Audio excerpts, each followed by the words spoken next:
Pourquoi est-ce qu'aujourd'hui, l'homme semble ne pas révéler ce qu'il est véritablement aux yeux de Dieu?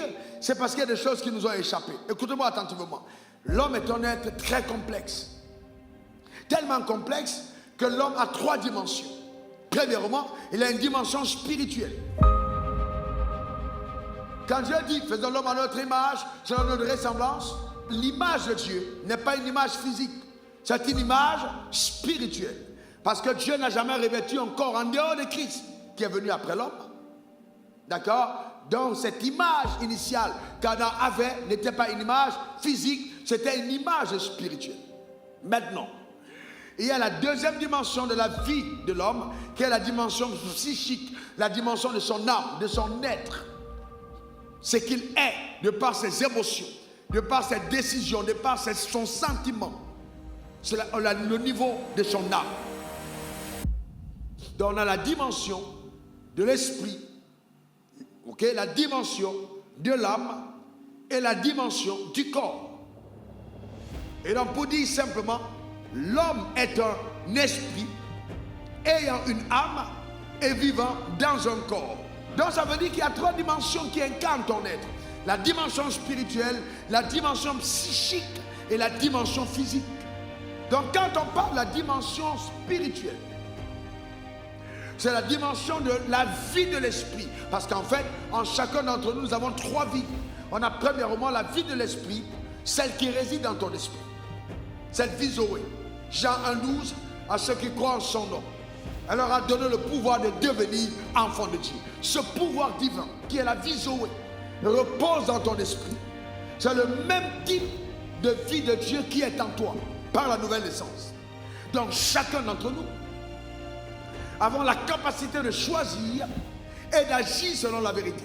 Aucune puissance extérieure ne peut t'empêcher de vivre le type de vie que Dieu t'a réservé. Donc quand Dieu dit qu'il t'a donné un pouvoir, est-ce que tu crois que tu as un pouvoir? Eh bien ça veut dire que Dieu t'a donné la capacité, le Izusia, de choisir et d'agir selon ce qui est vrai. Le pouvoir est en toi. Au niveau de ton esprit, tu es revêtu de ce pouvoir.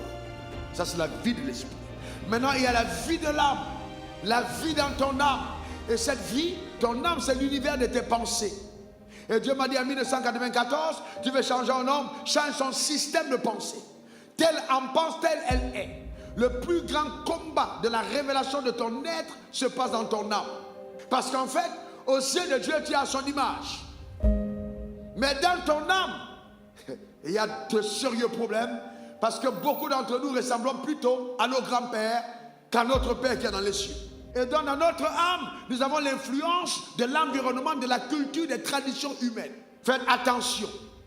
L'environnement où vous avez vécu a un impact sur la révélation de votre être. Ah oui. L'environnement dans lequel vous avez vécu a un impact sur, vous voyez, la révélation de votre être, votre environnement. C'est pourquoi observez quelque chose. Vous prenez quelqu'un, vous mettez au ghetto. Il lui faut beaucoup de foi et d'audace pour réussir sa vie. Vous prenez quelqu'un, vous mettez dans un environnement plus aisé, cette personne aura une prédisposition à être meilleure dans la vie que celui qui a grandi dans un bas-fond. C'est pourquoi sortir du ghetto pour réussir à se retrouver en position de réussite, c'est un espoir incroyable. Pourquoi? Parce que ton environnement déjà crée des limitations mentales, des barrières au niveau de ton système de pensée. Tout ce que tu as vu, c'est des gens pauvres. Les gens malades, les gens limités, les gens en marchant à pied, les gens, voyez-vous, d'une certaine médiocrité. Tu ne connais même pas ce que c'est que percer dans la vie. Parce que pour toi, la percée, c'est avoir une voiture en location, une vieille voiture au village ou dans ton environnement de ghetto. C'est là où tu as été. Dans l'environnement mental, crée un sérieux problème. Parce que quel que soit ce que Dieu dépose dans ton esprit, tant que ton âme ne l'a pas assimilé, je te garantis, c'est une perte de temps. Donc Dieu, par la nouvelle naissance, dépose en toi la vie royale. Mais toi, de par le fait que tu appartiens à une famille, tu gardes dans ton âme la vie d'esclave. Donc il y a une bataille dans ton être. La vie de Dieu est dans ton âme, la vie royale est dans ton esprit. Mais dans ton âme, tu as la vie de l'esclave. Et je vais te dire que quand Dieu a créé l'homme, Genèse 2, verset 7. Il souffle en l'homme, en souffle de vie. L'homme devient une âme vivante. Donc, la vie de l'âme, le psychique, au niveau de ton psychique, est supposée être celle qui décide de ce que ta vie devienne sur terre. Je reprends. C'est ton âme qui décide ce que tu deviens. C'est pourquoi la Bible dit: à quoi sert-il un homme de gagner le monde s'il perdait son âme? Donc c'est ton âme qui décide. Telle âme pense, telle elle est. Ce n'est pas ton esprit qui décide, c'est ton âme. Ton âme est le gouvernail de ta destinée. Donne-moi encore ton meilleur amen. C'est pourquoi j'aime à vous dire que Dieu ne se sert pas des personnes qui ne croient pas en elle. C'est ton âme qui croit en toi. C'est ton âme qui croit en l'avenir. C'est ton âme qui croit en Dieu. C'est ton âme qui aime Dieu. C'est ton âme qui veut venir à l'église. C'est ton âme qui aime aller en boîte de nuit. C'est ton âme qui est dans la perversité. C'est dans ton âme. Donc ça veut dire qu'il faille qu'au l'intérieur de ton âme, toi-même, tu sortes victorieux des batailles héréditaires qui se sont déposées dans ton âme et que tu affrontes ton âme avec la plus grande violence. Que tu permettes à la vie de Dieu de bombarder la vie de ton âme et qu'elle s'impose dans ton âme.